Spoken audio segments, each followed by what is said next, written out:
Hare Ram Ram Ram Hare Hare.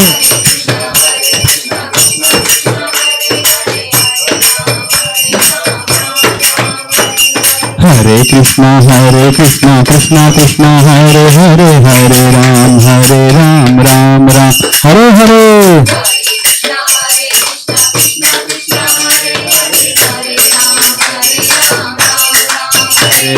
Krishna Hare Krishna Krishna Krishna Hare Hare, Hare Rama Rama Rama Hare Hare.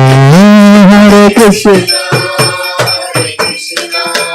Krishna Krishna Hare Hare, Hare Rama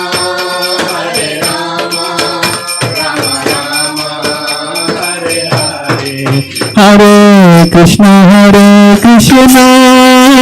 Krishna Krishna Hare Hare, Hare Rama Rama Hare Hare. Hare Krishna Krishna Krishna Hare Hare, Hare Rama Rama Hare Jagara. Hari Bol Hari Bol Hari Bol Nityagara. Hari Bol Nityagara. Hari Bol Hari Bol Hari Bol Nityagara. Hari Bol. Jaya Radha Madhava Kunja Bihari Radha Madhava Kunja Bihari. Jaya Radha Madhava Kunja Bihari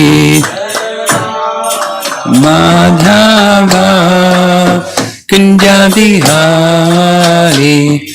Gopijana Vallabha Girivardhari.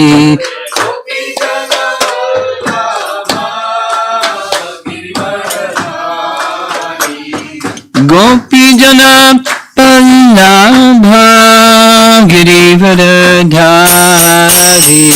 Gopijana Vallabha Girivardhari. Jasoda Nandana Braja Janaranjana.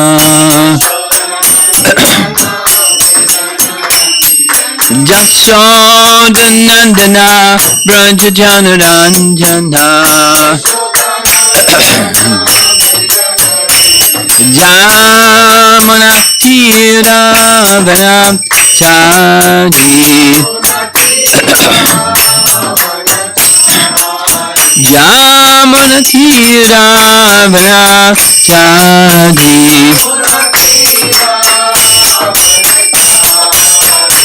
Jaya Radha Madhava Kunja Bihari.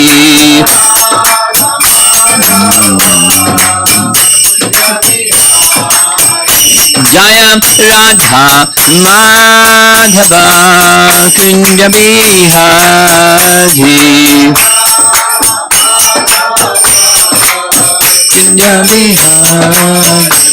Gopijana Vallabha Girivardhari.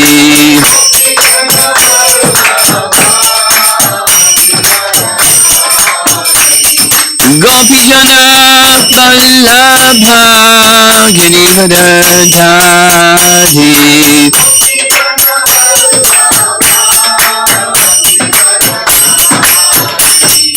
Jasoda Nandana Braja Janaranjana.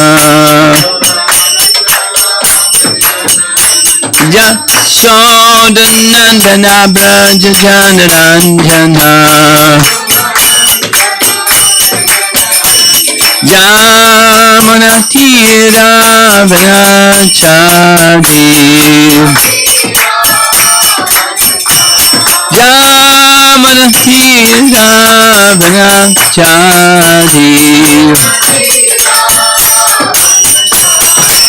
Jaya Radha Madhava Kunja Bihari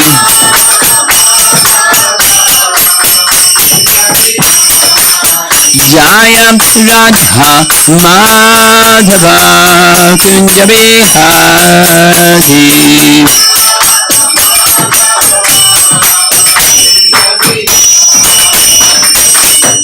Jayam Vishnupad Paramahansa Parivizagacharya Astatarasata Sisi Madhus Divine Grace A.C. Bhaktivedanta Swami Srila Prabhupada Ki Ananta Koti Vaishnavrinda Ki Gora Premanandi.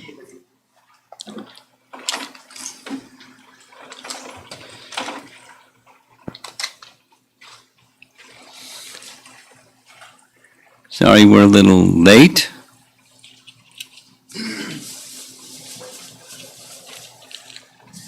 Those things happen sometimes, not so often.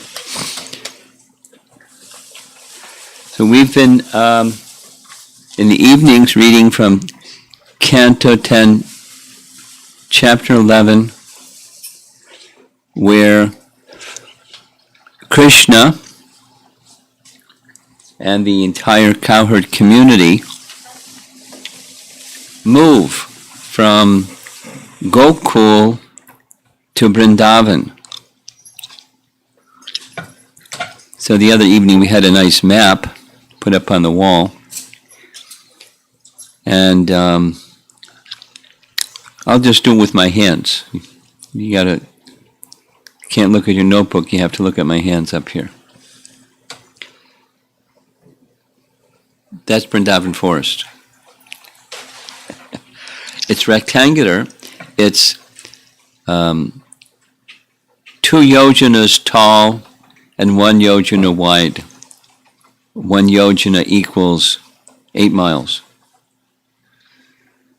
8 times 2 is how many? 16, very good.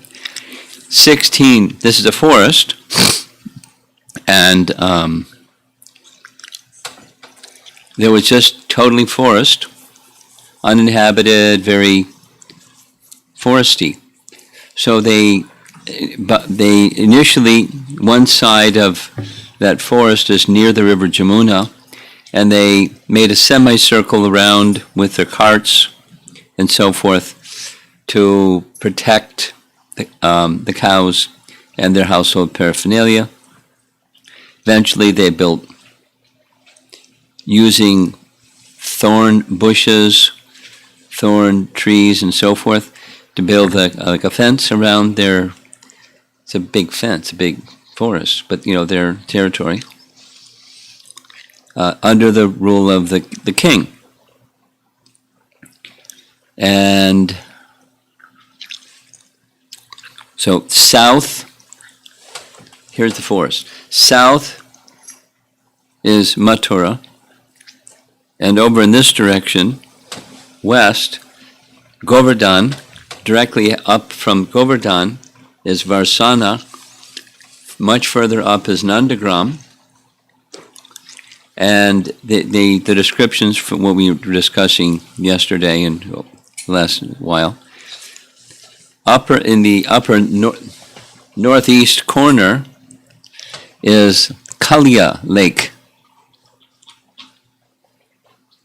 Kalya Harada is the language used in the Bhagavatam, or Kalya Lake, or the Kalya serpent, about 1.5 miles northeast. So the Jamuna curved a bit right there. And our ISKCON Hare Krishna temple, it's up there. It's very close to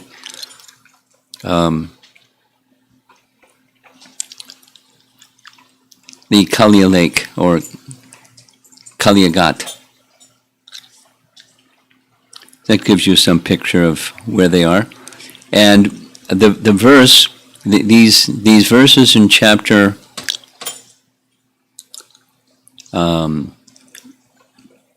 11, there this gives many descriptions, but where we are is when Krishna and Balaram, because they eternally reside in Vrindavan, then now they're manifesting their earthly pastimes, their Prakat Lila, once in a day of Brahma, which is not very often.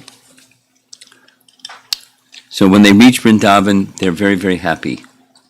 Specifically, the verses speak about they saw Vrindavan, they saw the river Jamuna, and they saw Govardhan Hill. That means they're home. And they're very happy. Spiritual home, eternal home. And there's several places in the Bhagavatam and other Puranas that speak of the dimension of Vrindavan as being 5 yojanas, that's 40 miles. I came across something in Chaitanya Charitamrita. In one purport, Prabhupada writes, out of the 12 forests, the Vrindavan forest extends from the town of Vrindavan up to Nandagram and Varsana, a distance of 32 miles, within which the Panchakroshi Vrindavan town is situated. So, it just gives some idea of where we are and where the other parts of this Vrindavan forest. So at that time, when Krishna went, it was literally just a forest, one of 12, and very large. So I'm going to read 2 sections. One is from Jiva Goswami's Priti Sandarbha. Jiva Goswami is one of the principal of the 6 Goswamis of Vrindavan.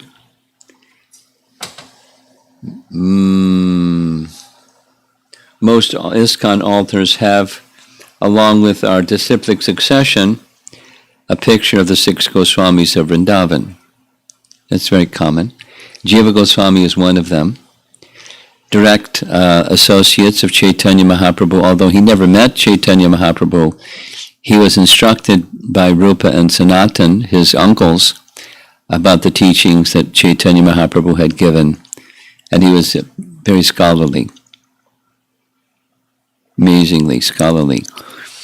So he wrote one of his 3 commentaries on the Bhagavatam is called the Sandarbhas. It's commentary by topic, and the last of the Sandarbhas, 6 Sandarbhas, is Priti Sandarbha, which describes the mature stage of bhakti, making references to the Bhagavatam.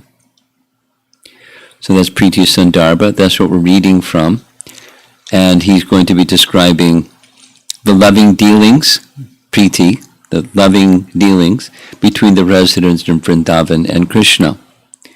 And he uses some of the same terminology that his Diksha Guru and uncle, Rupa Goswami, used.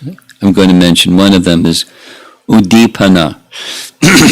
Some of you have been with us for many of these classes, so you know what the word means. It means stimulations for ecstatic love, like Krishna's smile, or Krishna's peacock feather, or Krishna's flute and his flute song, and how Krishna dressed, and the garlands he wore, and the details and details of Krishna's form, Krishna's appearance, Krishna's threefold bending. So those are stimulations for ecstatic love. There's examples. And there's, according to different rasa, our relationship with Krishna, those stimulations affect different living entities in a different way, and so that results in a different ecstasy of love for Krishna.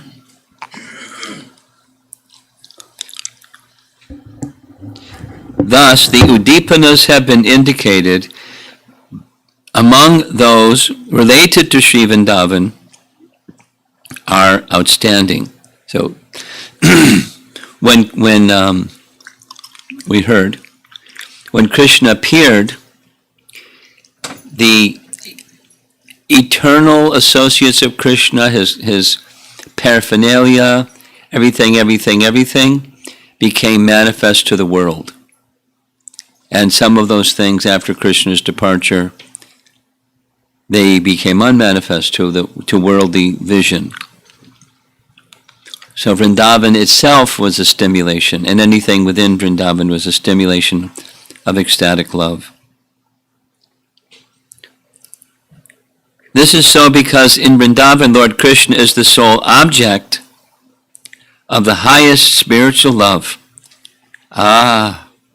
There reside the objects most treasured by Krishna, who is the object of the highest priti. And then reference to the verse that we've been discussing, text 36, 10, 11, 36. O King Parikshit, when Rama and Krishna saw Vrindavan, Govardhan, and the bank of the river Jamuna, they both enjoyed great pleasure. Krishna himself praises the place, chapter 15 from Canto 10.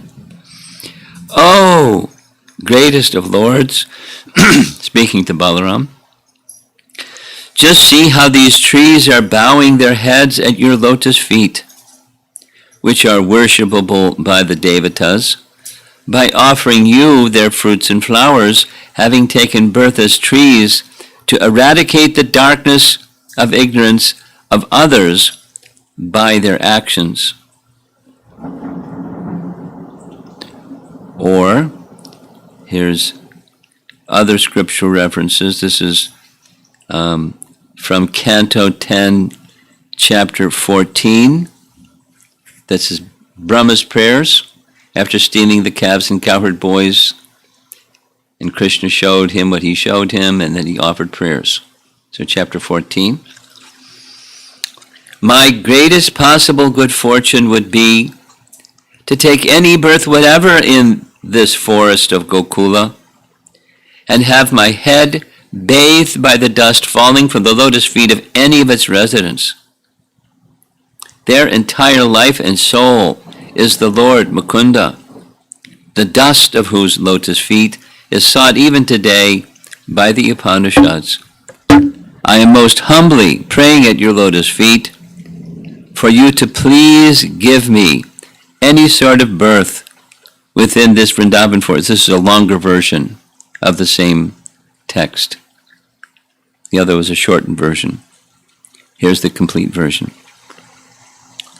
Please give me any sort of birth within this Vrindavan forest so that I may be able to be favored by the dust of the feet of some of the devotees of Vrindavan.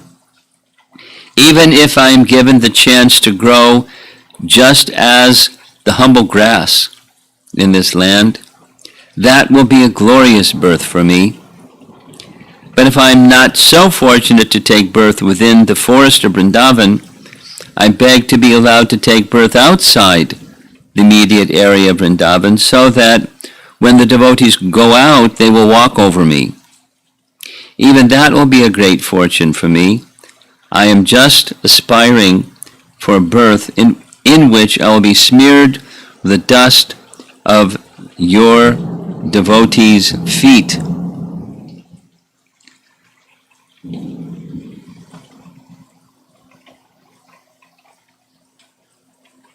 Okay. I can see that everyone here is simply full of Krishna consciousness. They do not know anything but Mukunda. All the Vedas are indeed searching after the lotus feet of Krishna. Or Uddhava. Uddhava? Anybody not know Uddhava? You all know Uddhava. No one's responding. Does anybody not know Uddhava? Would like an explanation? Okay. Thank you. Who did Krishna speak Bhagavad Gita to? Oh, very good. And what was the relation between Arjuna and Krishna? What was their relation? Two things. They're friends and devotees. It's right in Bhagavad Gita. Bhaktosi me sakha cheti. Bhakta means devotee, and sakha means friend. There's a third thing. They were not only friends, but they were cousins. You two boys, I'm asking you a couple of questions now. Who was Krishna? Krishna was born as the son of who in the prison house of Kamsa? Vasudeva and Devaki. Very good. So Devaki was Krishna's mother. Yeah?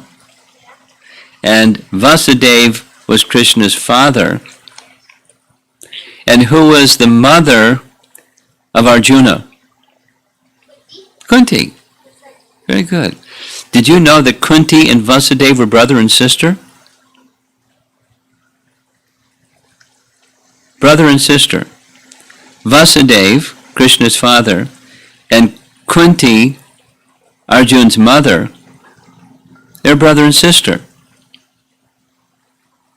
He's figuring it out. His eyes are rolling, but he's brother and sister. So they're cousins. Got it? Okay, good. Okay, get ready. Vasudeva had another brother. And Vasudeva's other brother, one of his other brothers, was named Devabhaga. Devabhaga had a son whose name was Uddhava. Uddhava. Uddhava is Krishna's cousin, just like Arjuna is Krishna's cousin. And the relationship, of course, Uddhava was also Krishna's bhakta, his devotee, but he was also engaged in a relationship with Krishna primarily as servant but also as friend, kind of mixed relationship, servant and friend, Uddhava. And outside of Vrindavan, Uddhava was known by everybody as the most intimate devotee of Krishna outside of Vrindavan. He was way up there. He was really a special personality. So when Krishna went to Mathura and in the wrestling match killed the two wrestlers Chanur and Mushtika, you know their names, right? Chanur and Mushtika. And then after killing the wrestlers Chanur and Mushtika, who did he kill? Kamsa. He killed Kamsa. And then after he killed Kamsa, he freed his mother and father who were in Kamsa's prison. Who are they? Yeah, very good. Very good. And after he killed Kamsa, and he reinstated Ugrasena, the king that... Very good. He became the king, and Krishna was now staying in Mathura. Krishna and Balaram, who grew up their whole life, childhood, in Vrindavan, are now in Mathura. And Krishna began to consider, I know how much the residents of Vrindavan are feeling absence from me. But if I go to Vrindavan, then the remaining demons, so many, that I came in this world to destroy, they'll harass the residents of Vrindavan, so I can't personally go to Vrindavan. What to do, what to do, what to do? Of course, he's omniscient, he knows what to do. And Uddhava came. Uddhava, can you carry a message to the residents of Vrindavan and tell them how much I have love for them, and very soon I'll come, I just have to kill a few more demons over here. And I'll see you soon. and carry the message to the gopis. That was Uddhava. So Uddhava went to Vrindavan, Krishna's dearmost friend and devotee and cousin. And he says, quote, chapter 47, canto 10, the gopis of Vrindavan have given up the association of their husbands, sons, and other family members who are very difficult to give up, and they have forsaken their relatives and the path of Dharma to obtain the lotus feet of Mukunda Krishna, which even the Vedas pursue. Oh, let me be fortunate enough to be one of the bushes, creepers, or herbs in Vrindavan, because the gopis bless them with the dust of their lotus feet. That's Uddhava, appreciating how virtuous it is, how very, very special it is just to be a tree or a bush or a blade of grass in Vrindavan. And then the gopis in chapter 21 speak, oh, friends, Vrindavan is spreading the glory of the earth, having obtained the treasure of the lotus feet of Krishna, the son of Devaki, with peacocks dancing madly when they hear Govinda's flute, with all other creatures remaining stunned on the tops of the hills as they watch the peacocks dancing. They were really good dancers. And they really went wild hearing Krishna's flute. The pastimes Lord Krishna enjoys in Vrindavan are the best of all his pastimes.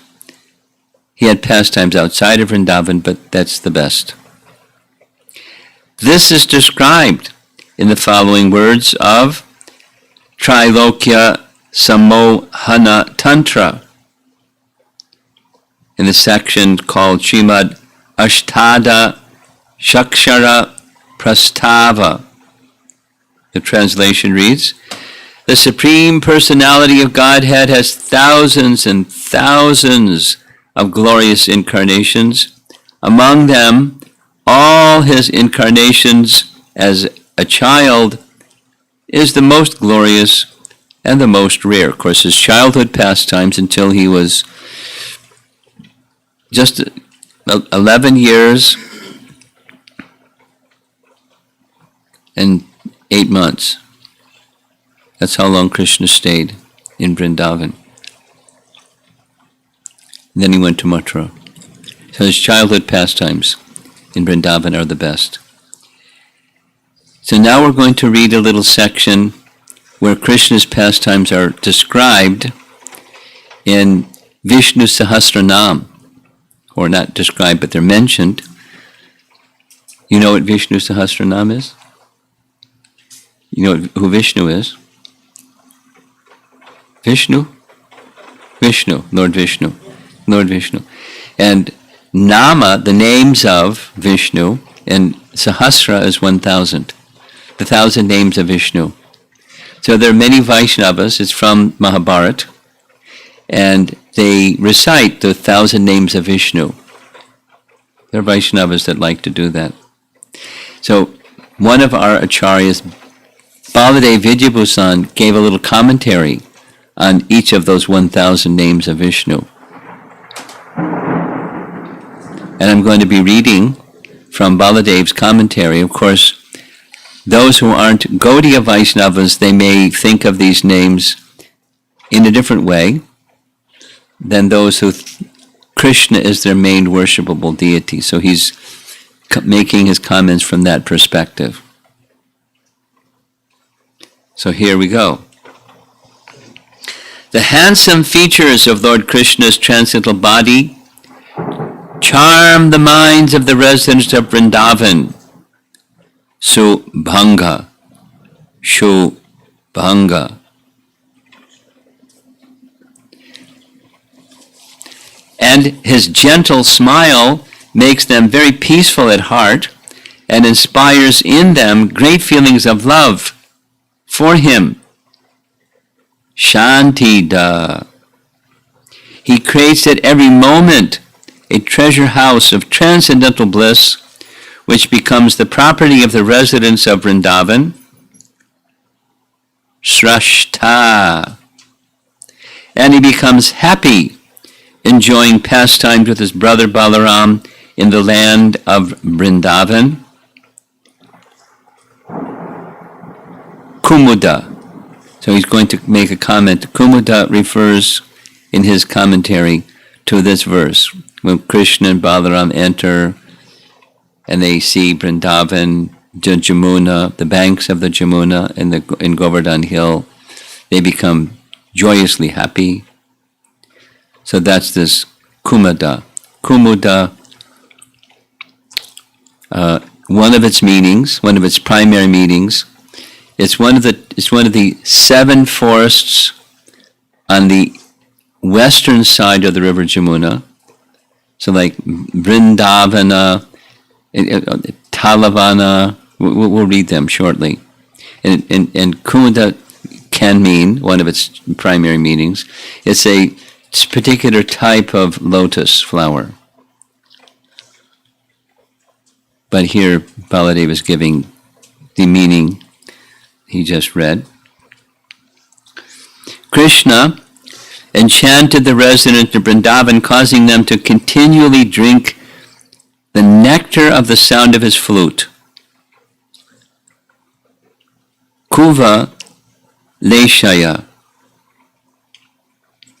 He is the well-wisher and benefactor of the cows. Gohita. Their master and controller. Gopati. These are, Prabhupada named some of his disciples. I know Gopati Prabhu, name of Krishna. The master and controller of the gopis, of the cows, and their protector as well, Gopta. He killed the Arishta demon who appeared in the form of a bull to kill the residents of Vrindavan, Vrishabhaksha. And after the demon was killed, he carefully protected the bulls and cows of Vrindavan, who were very dear to him. Vrisha Priya. Now Srila Baladev Vidyabhusan quotes the explanation of the name Kumuda, found in the Bhagavatam 10:11-36. This is that verse. O King Parikshit, when Rama and Krishna saw Vrindavan, Govardhan, and the banks of the river Jamuna, they both enjoyed great pleasure. When Prabhupada gave the name to their farm community in West Virginia, New Vrindavan, and Kirtananda established a nice temple and so forth, he then, Prabhupada gave an instruction to make the 7 forests of Vrindavan some parts of that land. So here's the 7 forests that are on the west side of the river Jamuna.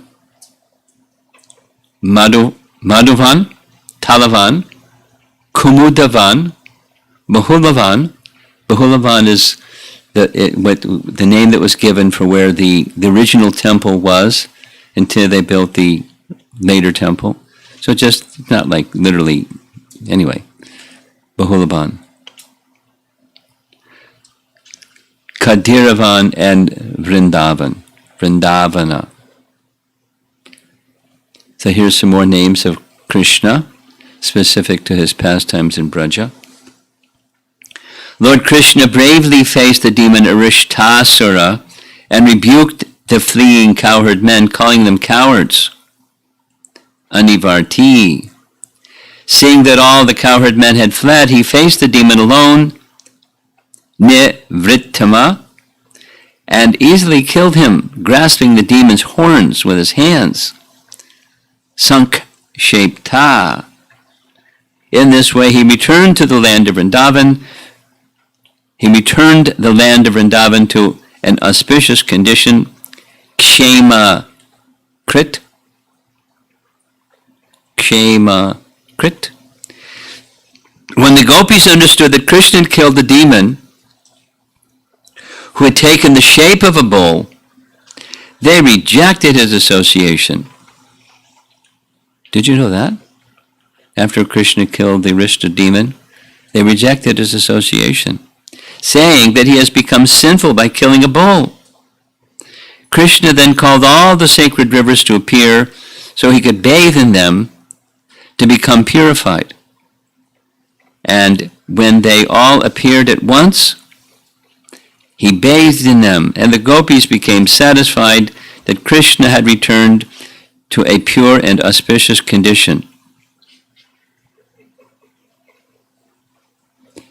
You know the pastime? Some of you do. Some of you would like to, don't know, would like to know the pastime. It's described. I came across it the other day. I'll read it to you. I don't have to read it to you because I know it. But here he takes it directly from. He just says the Puranas. He doesn't say which Purana. And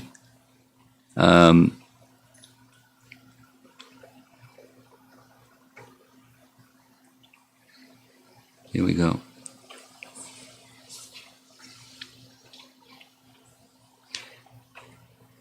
In 20 verses, the Puranas describe how Radhakund and Shyamakund appear after killing of Arishtasura as a result of a joking conversation between Radha and Krishna. Radha said, "Oh, sinful killer of a bull, do not touch me today." Krishna replied, "Oh, foolish woman, this is not a bull, he's a demon." Let's see.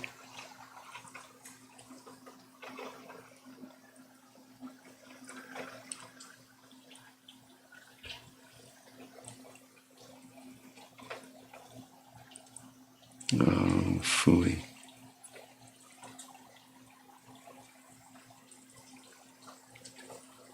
Not cooperating. Radha said,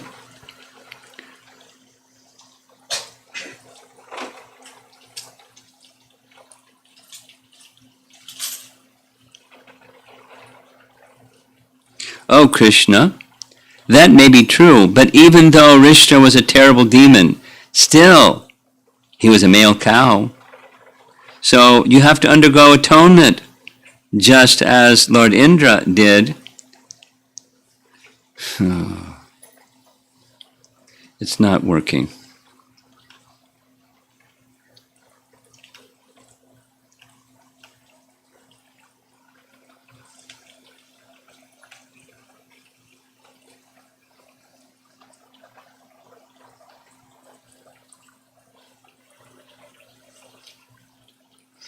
Well, I know the story, so you have to undergo some purification. So, okay, what purification?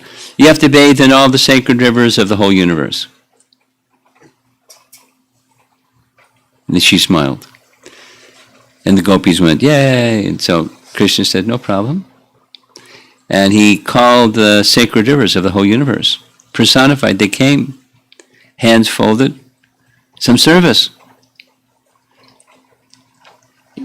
"With my flute, I'm going to dig a hole." So he made a Shamkund, and you fill up this hole with the sacred waters.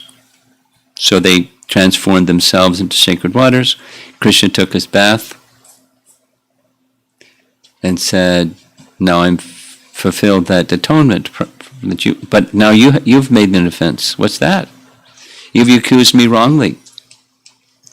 And you know, according to Scripture, when you accuse somebody of some wrongdoing and you're falsely accused, you bear the burden of that offense that you accuse them of.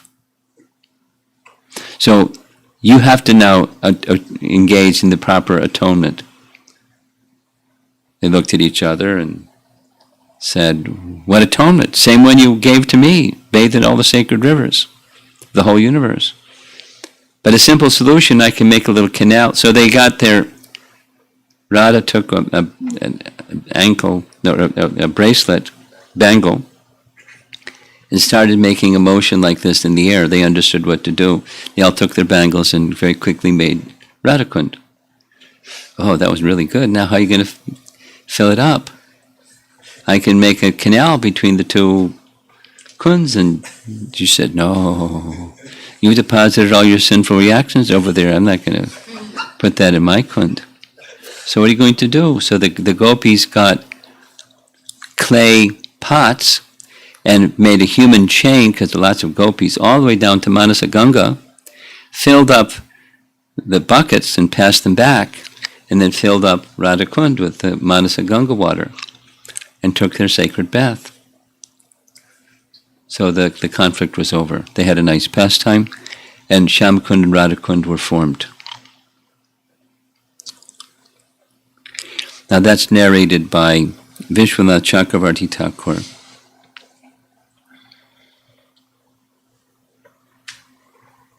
Oh, now it's working. Anyway. When computers have a problem, it's like I get stuck. I don't know what to do. Wouldn't move properly. So that's what he's speaking about here. When the gopis understood that Krishna had killed a demon that had taken the shape of a bull, they rejected his association, saying that he became sinful by killing a bull. Krishna then called all the sacred rivers to appear so he could bathe in them to become purified, and when they appeared all at once, he bathed in them, and the gopis became satisfied that Krishna had returned to a pure, auspicious condition. Shiva. Lord Krishna's chest is decorated with the mark of Srivatsa, and it's that a name, Srivatsa Vaksha. And he is attached to his residence in the beautiful land of Braja at the foot of Govardhan Hill, Sri Vasa. He protected the gopis from the wrath of Indra, Sri Pati. And he is the best of all eloquent orators and the best of cowherd boys of Braja, Srimatam Bhara. Next, from the Vishnu Sahasranam, just one more section. Lord Krishna generously gives opulent gifts to his friends and relatives. Shri Da. I gave that name Shri Da to a devotee in Singapore. One of Krishna's names. Although he is also the controller of all opulence, who prevents his devotee from attaining those material opulences that might hinder their spiritual progress. Shrisha. He always resides in the land of Gokula, which is full of unparalleled spiritual opulences. Srinivasa. All transcendental beauty and opulences are stored within him, just as jewels are stored in a sapphire box. Sri Nidhi. He manifests all beauty and opulence. Sri Vibhavana. He is handsome and maintains the gopis of Braja and the goddess of fortune, Sri Dhara. All spiritual opulences reside within his lotus hand, Sri Kara. He is very handsome and always remains by the side of Srimati Radharani, his internal pleasure potency, Shreya. He is the master of the goddess of fortune, Sri Man, and the shelter of Gokula Vrindavan, and all the three planetary systems as well, Loka Trayashraya. So, commentary expands. Baladev explains the name Sriman by quoting the Upanishads, very special one, where it mentions the name of Chandravali and Radharani. Did you know that? The Upanishads mention the name of Chandravali and Radharani. where it says, two gopis, Chandravali and Radharani, always stay by Lord Krishna's side. Srimati Radharani is the original form of the goddess of fortune from the Upanishads. And she expanded Lakshmi Devi, Durga, and the other goddesses of fortune as her potencies. A little history. You're probably aware that Chaitanya Mahaprabhu accepted that Srimad Bhagavatam was Vyasadev's commentary on Vedanta Sutra. And for that reason, there was no need to make a commentary on Vedanta Sutra, because there was already a commentary by the author of Vedanta Sutra. And prior to him, prior to the Pastimes of Lord Chaitanya, there was a commentator of Srimad Bhagavatam, and his name was Sridhar Swami. So Chaitanya Mahaprabhu accepted Sridhar Swami as the authoritative commentator on the Bhagavatam. But over a period of time, because Lord Chaitanya spoke like that, the followers of Lord Chaitanya did not make a commentary on Vedanta Sutra. You with me?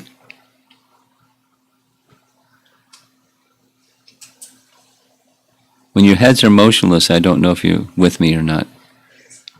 Yes? Okay. So, time passed. Lord Chaitanya's associates established deities in Vrindavan. There's a long, detailed history to all of that. But the three principal deities, Madan Mohan, Govindaji, and Gopinath. Three principal deities of the Goswamis in Vrindavan. And then some time passed, and there was risk of the safety of the deities because Muslim invasion. And so from time to time they would have to hide the deities and so forth and so on. And eventually it was decided by one of the kings of Rajasthan, named Jai Singh, to protect the deities, bring the deities here to Jaipur for their safety and protection. So Govindaji was particularly favored by Jai Singh and placed right in the palace courtyard of the king. Now that created a problem for a certain group of people, because that certain group of people were being sponsored by the king of Rajasthan through generations and generations of kings. They had established the northern division of Ramanuja's followers, the Ramanadis they're called. They had established a deity of Lord Ram. And the king was the sponsor of their temple. He took care of all their necessities and everything was nice. Until his son, or one of the descendants, became a Krishna Bhakta. So that, you know what that meant. Competition. Krishna Bhakti versus Ram Bhakti. And so they started, what Brahmins do sometimes. They were speaking about they're not following things properly. They're worshiping Radha next to Krishna. Who ever heard of that? Where is there any evidence of Radha Krishna worship? Satyabhama Krishna, okay. Rukmini Krishna, okay. But Radha Krishna, no good. Where is that?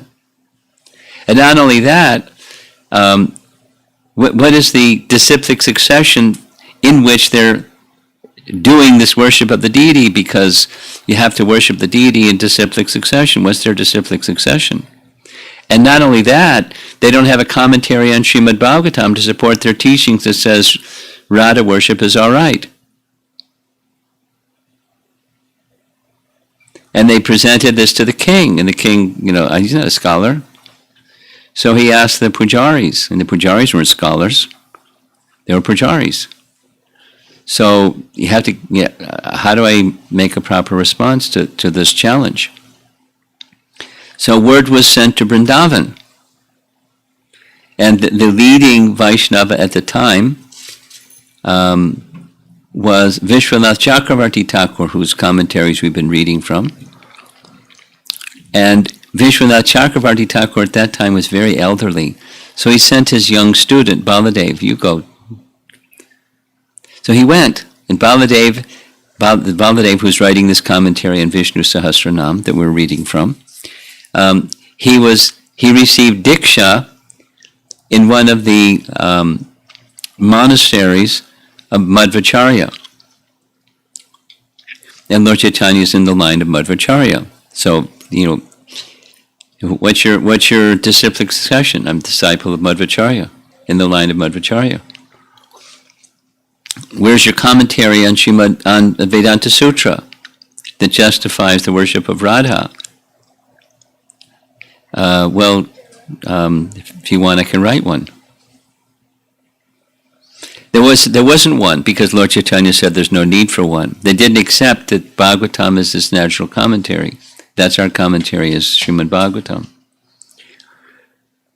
So, sitting before Govinda, he prayed intensely. There's different historical narrations. Some say he just flat out dandavats for several days. And then he sat up and he began writing, taking dictation from Govinda. So it's called Govinda Bhashya. And in this Govinda Bhashya, he makes reference, just like this one we just read, from the Upanishads, that say that Radha is the source of Lakshmi and all the other expansions that are in the category of Shakti.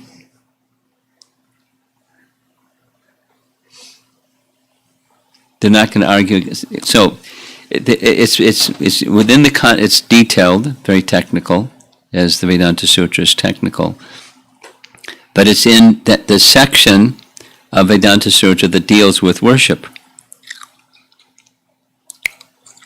Abhideya, the process of acting in one's relationship with the Supreme Lord. So that's where that reference comes from. The Gautamiya Tantra also explains, there's Gautamiya Tantras, the phrase is Radhika Paradevata.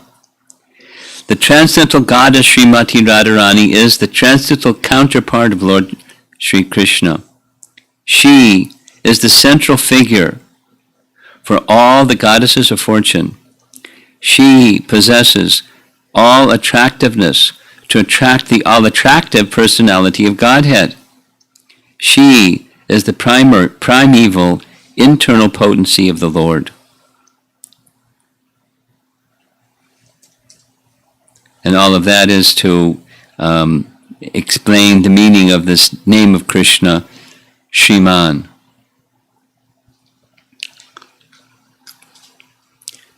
And we're going to end with some other names from, this is now Baladev's commentary on Vishnu Sahasranam.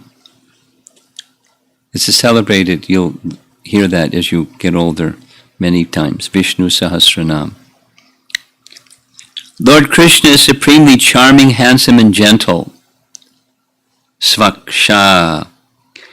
And his transcendental form is full of all opulences. Svanga.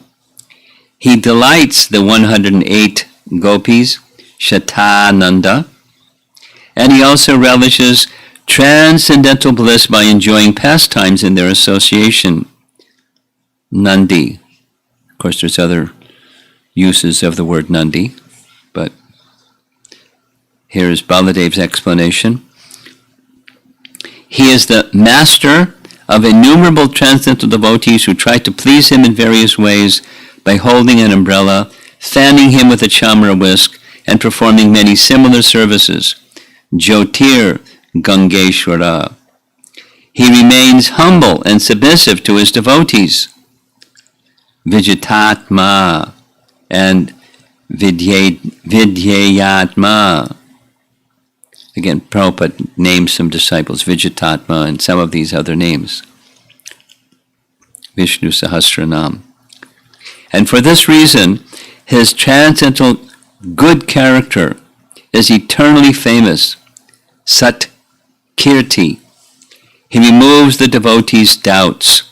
Chinna Samshaya.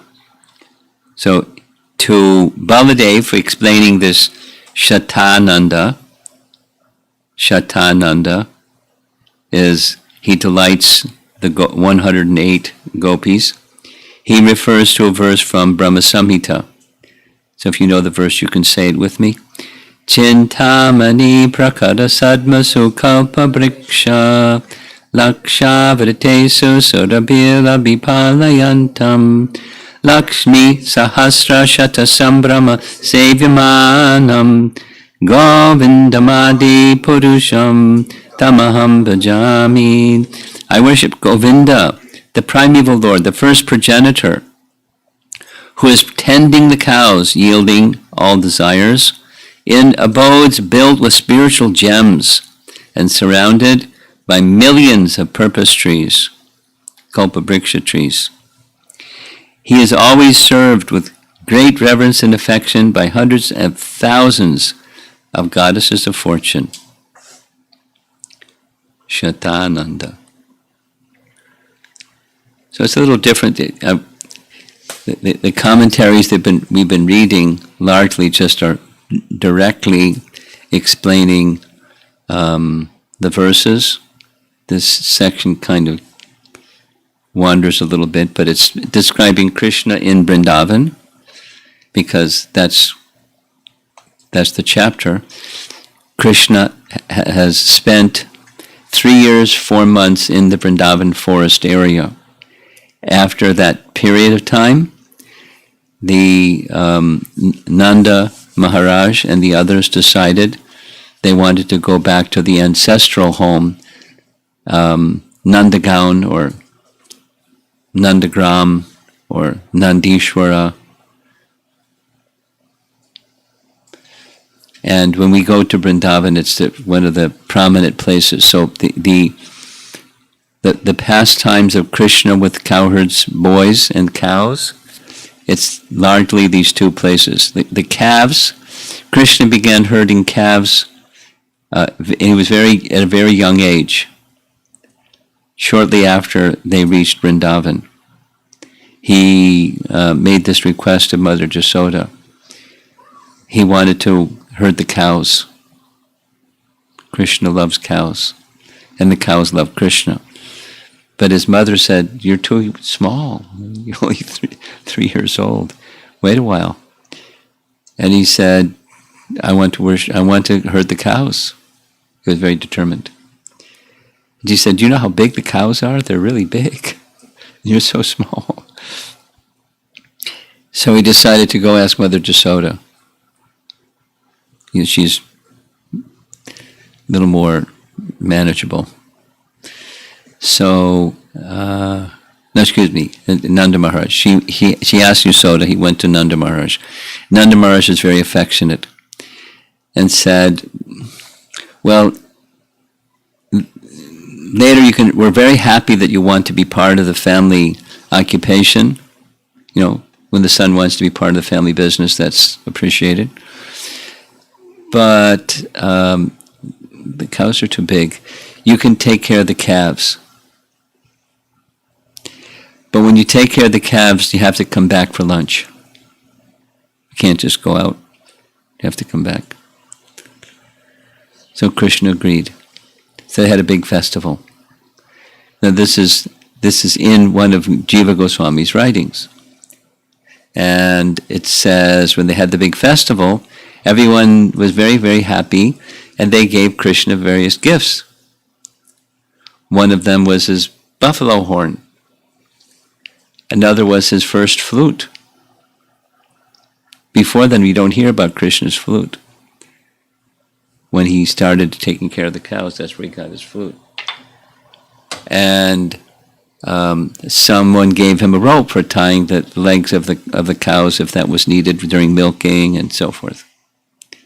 And his mother gave him two gifts, a nice white umbrella and a nice little pair of shoes. Because during the summer in Vrindavan it can be very hot, and she wanted her son to have a nice umbrella.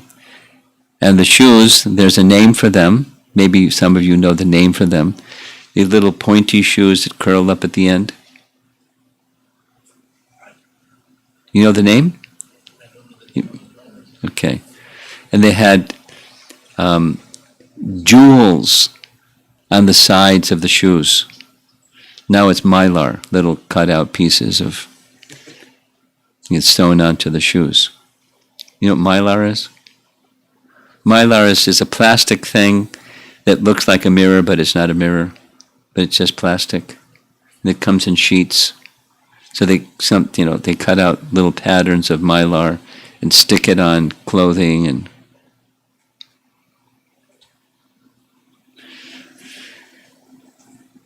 so he had jewels on the shoes. And Krishna said, I can't accept these shoes. If I'm going to take care of the calves, then you have to give shoes for each of the calves, 4 shoes for each calf, and 1 umbrella for each calf.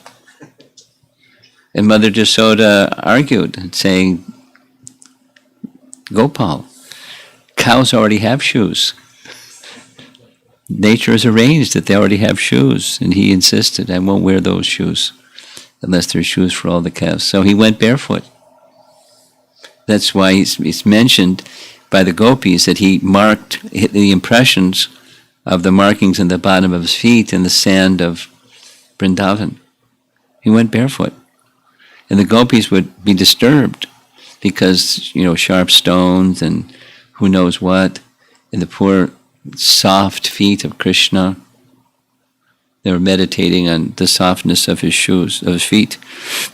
He went shoeless.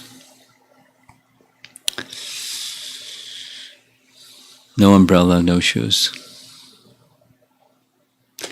Try saying no to Mother Jasoda. I don't know how he did it.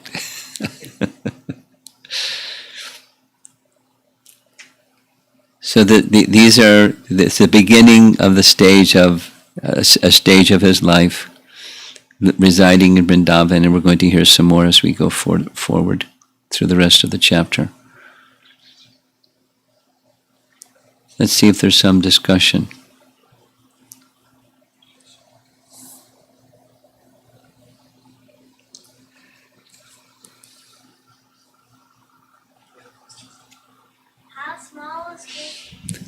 How small was Krishna when he was herding the cows? When he was taking care of the cows? Yeah. Well, he was smaller than the cows for sure.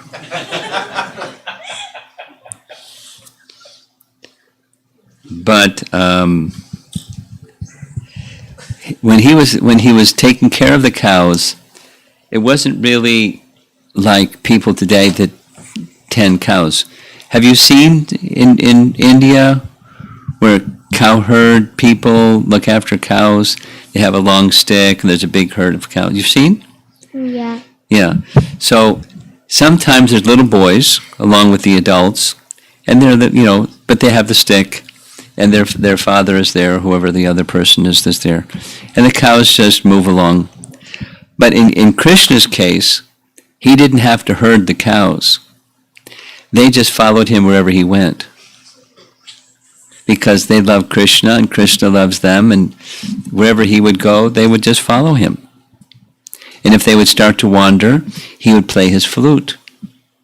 And his flute called out their names. It didn't just like a nice melodious sound coming from a flute. he would call their names through his flute, and they would go, moo, coming right up. So he took care of the cows that way. They just followed him. In Mahabharat,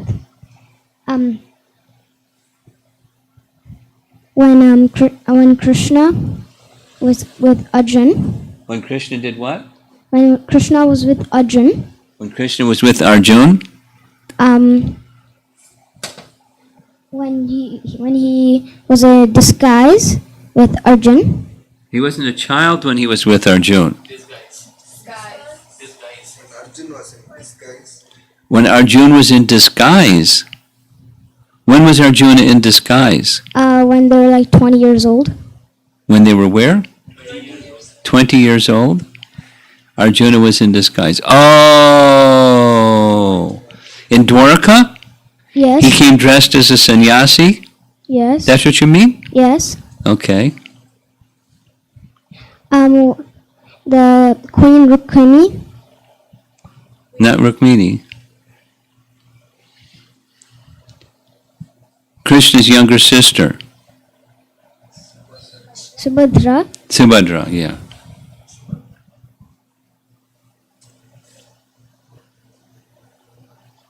So what's your question? I threw you off, I'm sorry. You look stunned. What's your question? Why did he do the disguise? Why did he do the disguise? Okay, well,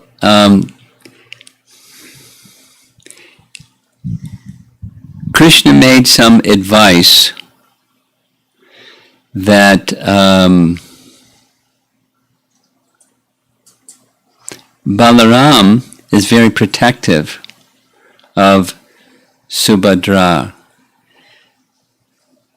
Vibhu Chaitanya, could you move a little bit so I can have eye contact with him? Very good.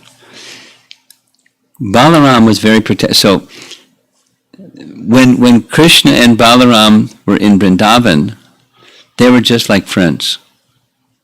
But then the relationship shifted a little bit when they became a little older. He took the role of the older brother. And in Vedic culture, the older brother is looked up to. So he took the role of the older brother, and they had a younger sister. The younger sister's name, Subhadra. Vasudeva and Devaki had 8 sons and 1 daughter. Subhadra was the 1 daughter. So Subhadra was the younger sister, Balaram older brother, next Krishna, next Subhadra. So now they're living in Dwarka, and Balaram is very protective of Subhadra. So he didn't let her go out and didn't let, he was being very protective. But Krishna knew that Balaram liked honoring visiting sadhus. So Krishna suggested, you dress up as a sadhu in disguise, as a sannyas sadhu, and we'll arrange an invitation for Balaram to invite you to have a meal. So he got direct association with Balaram and got some direct interaction with Subhadra. And she went, ooh, and he went, ooh. They became attracted to one another. It was Krishna's arrangement. Okay?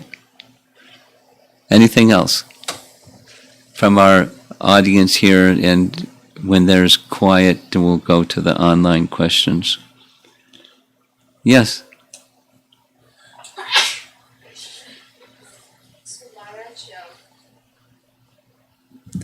What qualification do we require, like some piety, to visit Vrindavan in this birth? Well, you just need the blessings of your spiritual master, that's all. Now, lots of people visit Vrindavan without any qualification, without any blessings or anything. But, what they experience is the outside, not the inside. As we were discussing, the oil on the surface of the water, not the water beneath the oil. They don't experience. It's still beneficial, but they don't get the full, the proper experience. So for us, it's just blessings of the spiritual master. Now, in our case, Prabhupada wanted us to go. He just directly said, please go. Come to the Mayapur and Vrindavan festival annually. So that's what we did. So We didn't have qualification. yeah. Just Prabhupada wanted us to come, so we went. Okay? For us, like how to get the blessings of spiritual master to go to. Well, may you one day go to Vrindavan, so there you are. And just one more thing, Maharaj, I had, when Krishna refused to wear the shoes, so I heard the extension of this story that the cows crush the rocks with their hoofs so that Krishna may not get poked by the rocks, and also, is that... Where did you hear that story? Where did you hear that story? I'm a little cautious. Excuse me for being cautious. You know where? Who said? Different speakers in ISKCON, they all say this. Okay. I'm not saying it's to be trashed. I'm just saying where'd you hear it from? And you're asking about it. Is it true? I don't know. I never heard that one. Okay. Yeah. And I would want to know from what source, whoever the speaker is. Yeah, I heard from a devotee, but I didn't ask the source. Okay. Yeah, but it felt so attractive. I mean, yeah, definitely Sure, I need to be sounds- cautious. Sure, sounds attractive. Thank you. Pass it up. Guru Maharaj, I have two questions. Okay. When you mentioned that, Baladev Vidyabhushan's Vishnu Sahasranama, I have heard that different meanings of the Yes, of names. course. Yes. And you mentioned that not everybody accepts it. Probably other sampradaya. No, it's not that they don't accept. They have a particular regard for the personality of Godhead, and these are names of the personality of Godhead, so they hear the names in a different way. Right. So That's the all. question, yeah. The question is it their immaturity or is it their chastity to their sampradaya? Yeah, it's a chastity to their sampradaya. They have a particular mood that they receive from their predecessors. Okay. And my second question, little technical, Guru Maharaj. Padma Purana says there are 4 sampradayas. Yeah. A sampradaya will have its commentary on the Vedanta Sutra. So it looks like, if that is the given statement, looks like ours is a 5th sampradaya. No. Brahma, Madhva, Gaudiya. So the question was, if you're from the Madhva Sampradaya, then we don't find Radha Krishna worship in the Madhva Sampradaya. So where's justification for this from Vedanta Sutra? So there has to be justification. It's just a standard. But Madhvacharya has written a commentary on Vedanta Sutra. So Yes, I'll say it again. Madhvacharya, in his commentary on Vedanta Sutra, doesn't specify, nor is there worship of Radha Krishna. It's Udupi Krishna. So this is an enhancement of the Vedanta Sutra. It's not the sampradayas are 4, and the line in which we are, in the line of Lord Chaitanya, is in that line of Madhvacharya.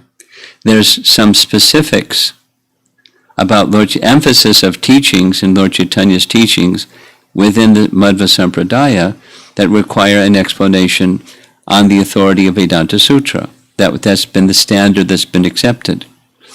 And so where's your commentary that justifies they didn't say, Madhva didn't do this, so you can't do it. They didn't say that. Where's the authority for this type of worship? And the place where you go to is Vedanta Sutra and the commentary on Vedanta Sutra.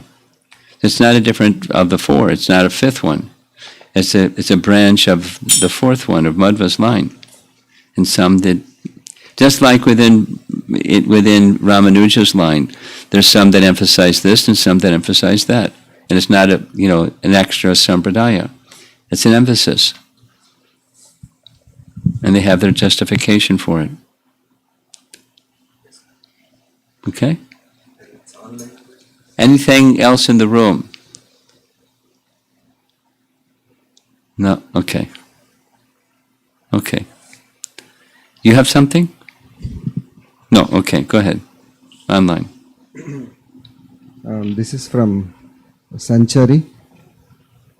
There are so many creative ways like performing dramas, dances, or writing books and songs that make these esoteric teachings accessible. Yes.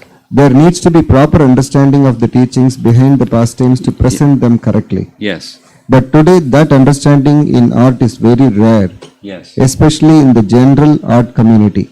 For example, people like to use Bollywood songs like the famous one that talks about Radharani's jealousy at different performances. I have heard devotees say that it's not correct and it's putting a negative material tinge on their love. The same devotees, however, are very conservative by nature. One argument is that we can dovetail everything to Krishna's service. So to what extent can we use such songs, dances, etc. to encourage people to come into Krishna consciousness? That's an Acharya question. My answer is the detail of how to apply something that's suitable is an Acharya question. As long as principle, so Prabhupada's explanation is, provided principle is not deviated from, then one may apply. But where's the line? So how to make it's a classic theological question. How to be relevant in today's world while taking something that's very ancient. And the traditionalists say you can't change anything, and the liberals and the conservatives and the moderates. It's a classic. Don't change anything. And then but we have to be relevant. So how do we make ourselves relevant without changing the essentials? That's an Acharya question. So,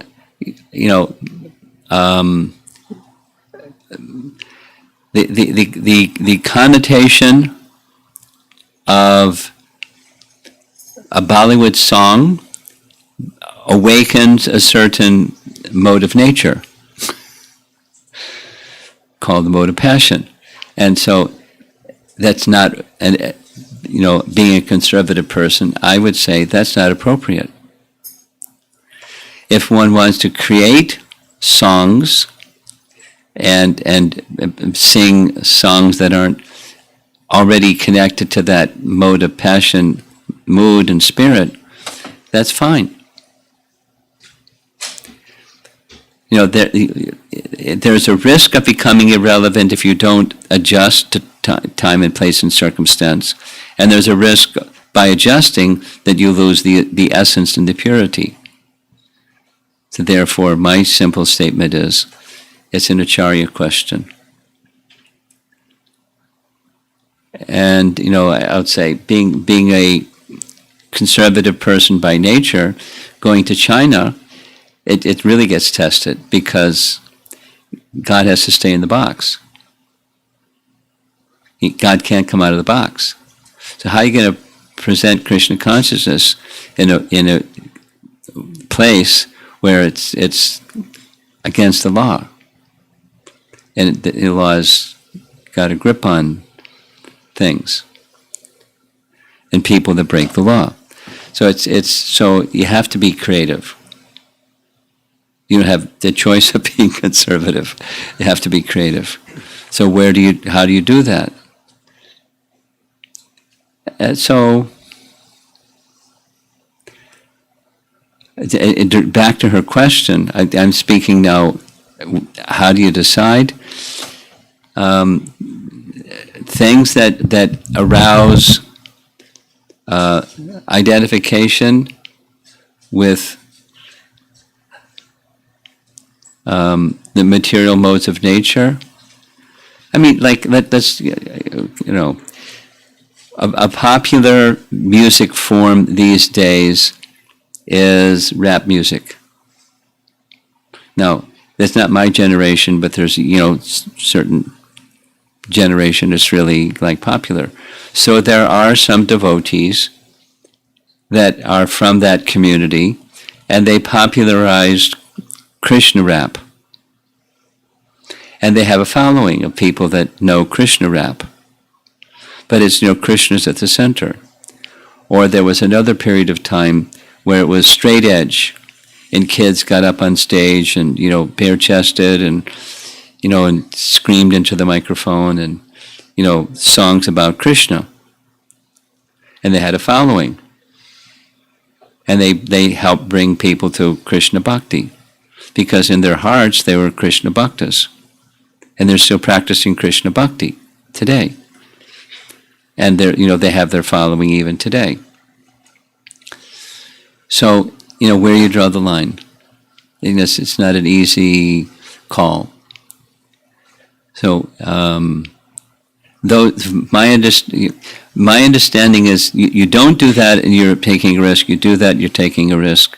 So, and those persons that do that have to be very strongly connected, deeply connected to disciplic succession, and persons guiding them that are clear, sheltered by Krishna Bhakti personalities guiding them, because otherwise it's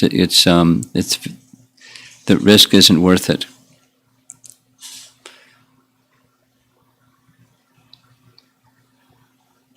It's not a black and white answer. It's gray.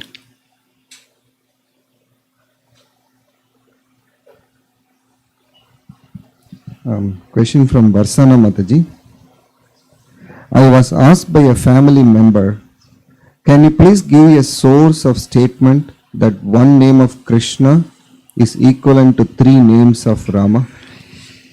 Yeah, it's there, and I have to look it up. Send me a separate message and I'll find that reference and reply to your question. Question from Giri Votikota. How can I know what are the material blocks I am holding to before I make progress in my devotional service? Well, a cute answer is ask your wife.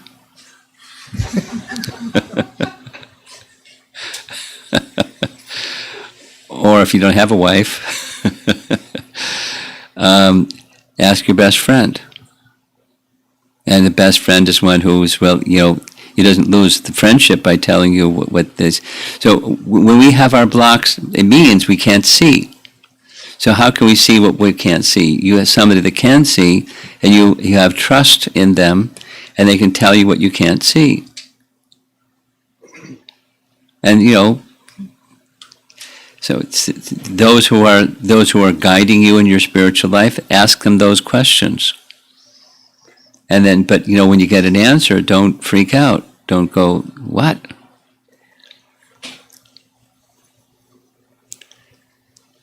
So it takes somebody that's not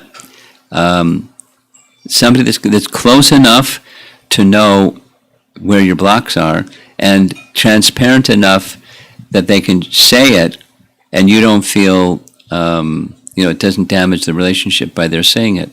That they're actually your well-wisher, and they're saying because you're asking. Now, some people you don't ask, and they'll tell you what your mistakes are or your blocks are, and then it doesn't always work out nicely.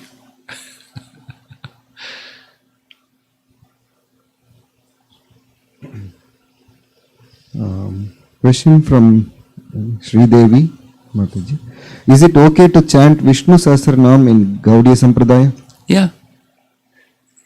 It's not part of the main tradition, just like here's Baladev giving commentary. Why is he giving commentary if it's not within our disciplic succession? It's within Mahabharata. It's part of our teaching.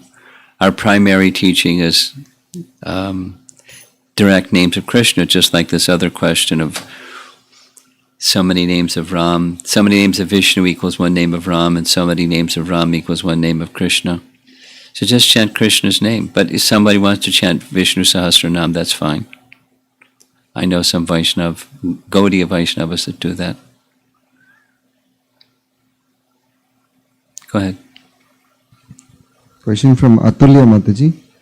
Raising kids also in the modern culture brings this dilemma. Yes, it does. Of risking either on the side of being conservative and also being liberal. Yes. Any suggestions, Maharaj, when it is our own children? Yeah, to know your child. That it may be different for different children. And so it takes knowing your child and make sure. Another caution is make sure that the relationship with parent to child is a loving relationship. So it's not overly permissive and not overly restrictive, but it's a loving relationship. And set nice example. That is, that you're happy. If you're happy inside, doing things that are from your generation and the traditions that you love and respect, that happiness will help attract the dependent, the child, to those same activities.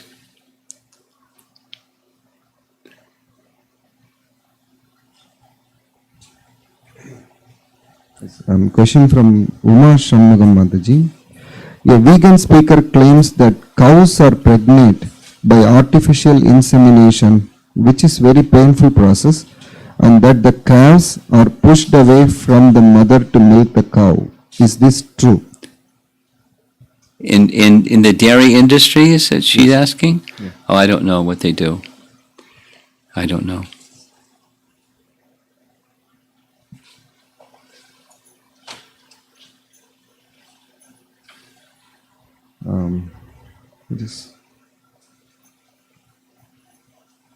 This is question from Gopi Priya. It was asked a couple of days before I missed it. How does Prahlad Maharaj able to remember everything he heard in the womb even after coming out? Super soul. From Bhagavad Gita 15:15. Super soul is the source of remembrance and forgetfulness and knowledge.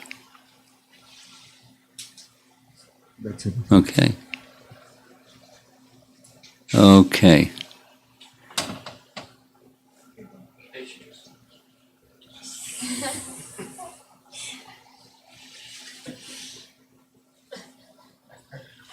Any question comes to mind? No.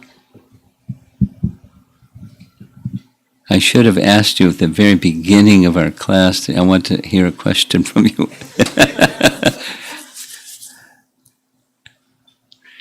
And our ladies in the back? Anything? We enjoyed listening to the pastime. You like the pastimes? Okay. Srila Prabhupada ki jai.